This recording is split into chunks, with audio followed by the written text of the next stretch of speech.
I was coming in for I think it was my first chemo, and there was a girl there named Allie. She had just finished.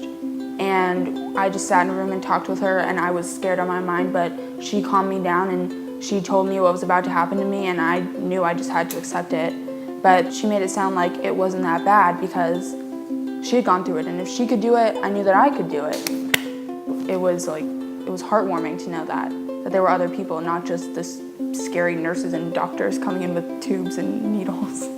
I think that was a big thing during my journey, is that I don't know what I had done if I hadn't met anyone else going through it. Because if people don't walk in and say, oh, this girl has gone through it too, then you're just like, I'm alone in the world. I had a big problem with friendships throughout my journey. I learned who my true friends are, which is about 3 people now, which you think when you go through it, like, oh my gosh, I have so many friends. I have 700 friends on Facebook. They're all gonna be there for me.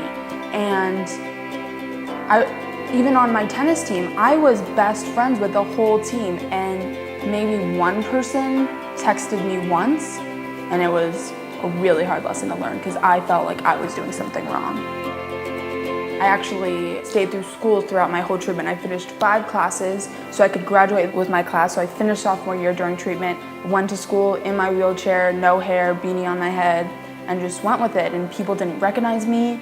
I know they felt bad for me, and I hated that feeling because I wanted to just be, I want to say normal, but I know that I wasn't, because I had just spent this whole year that none of them can ever know what happened to me, because for one, they weren't there, and 2, they didn't experience it.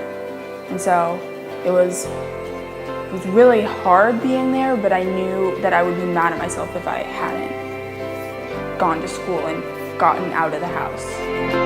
I know cancer will always be a part of my life, but one thing that I keep telling my family, and that it's hard for me, is I don't want to live in it. I can't live in it because I felt like I did live in it for 9 months, and it was the hardest 9 months of my life, and probably will be the hardest 9 months of my life for the rest of my life, but been there, done that. It came out really good.